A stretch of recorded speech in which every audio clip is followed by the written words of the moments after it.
Hi, I'm Dr. Toye Oyelese, and welcome back to Navigating Blind. In the last episode, I kind of zoomed out and talked about the null hypothesis, just admitting that what I don't know always outweighs what I do. That still gives me a chuckle. But today, let's tighten the focus and get uncomfortably simple. I want to talk about the concept of binary outcomes, where for every decision, especially in a real crunch, a crisis, it basically boils down to what do I want or what do I not want? Someone pushed back on this once. All complexity reduces to want or don't want? Dr. Toye, that's way too simple. And well, maybe it sounds that way, but let me tell you, that's actually why it's practical. When you're in what I call a burning building, you don't have time for grand philosophy. You don't have time for a committee meeting in your head. You need a quick compass. Do I want to end up here or not? It's not about good or bad, moral or not. That's all interpretation. This is functional reality. Want or don't want. That's it. This isn't something sophisticated like a psychological model either. It's as biological as it gets. Every living thing, right down to the simple little bacterium, kinda does the same dance. Take a bacterium. It doesn't sit there and ponder. It just moves toward food and away from, say, a toxin. It operates on preference, but not preference with a story attached. There's no consciousness, no narrative, just a baseline mechanism. Move toward what sustains you and avoid what will kill you.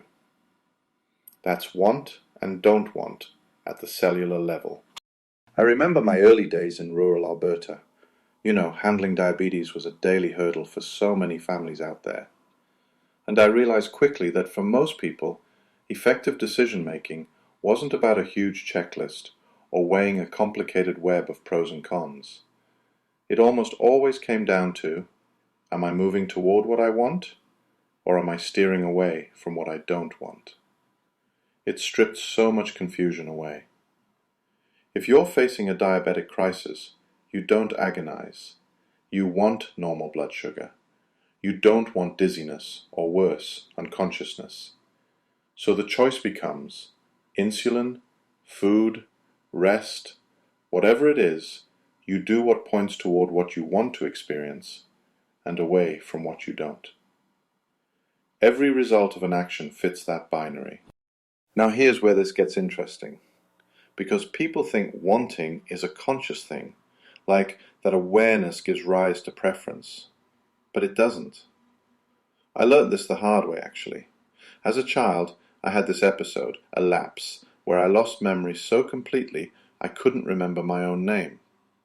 I remember, or well, maybe I mostly remember the fog, but not the details. And when I slowly began rebuilding my sense of self, I realized I didn't have to relearn preferences. My body was already breathing, already finding warmth, avoiding pain. The wanting didn't shut off just because I forgot who I was. The machinery kept running in the background.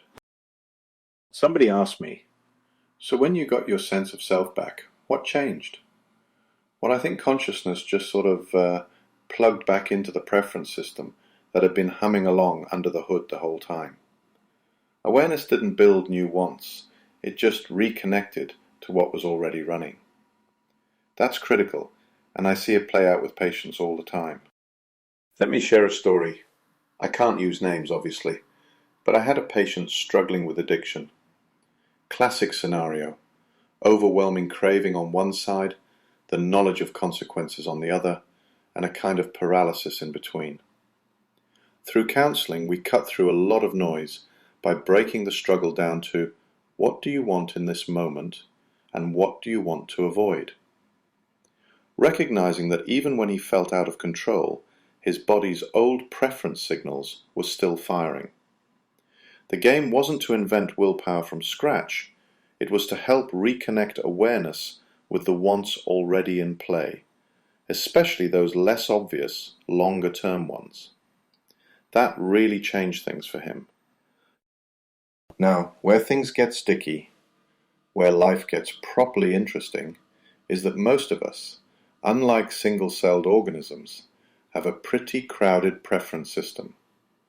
We want a lot of things, some at the same time, some in direct conflict with each other. Like, I want to sit on the couch with my dog eating ice cream, but I also want to keep my cholesterol under control. That's a simple example. It gets much trickier when the stakes are higher or the timeline stretches out. And that's really the core function of consciousness. It doesn't create the noise. It's what helps us arbitrate. All right, which one do I listen to now? Which one gets priority? Someone joked with me once, "So, consciousness is a judge?" And I said, no, not quite. A judge follows rules. Consciousness is more like an arbitrator, weighing all the sides and negotiating a direction based on the signals it gets. Sometimes it's not pretty, sometimes it's not even fair, but it steers us one way or the other. Over the years, every practical tool I've developed, mind enclosure, best friend, SW plus A plus T, all those half acronyms I fumble through during workshops. They're all just ways to help manage that arbitration process. I might mangle the pronunciation every now and again, but the idea is the same. Clarify which wants are at play, and use awareness to tip the scales in a direction that fits not just the moment, but your longer-term needs too. Still, I know some people say this is reductive. Toy, life isn't a program. Aren't people more complex than want and don't want? And yes, absolutely. The richness is there, in the depth of those wants, and how they combine, in the meaning we assign to them. But when it comes to navigating a crisis, or just finding your next step in the dark, reducing the problem to that basic binary, toward or away, really does give you a compass that actually works. You can always add complexity later, but first, you move.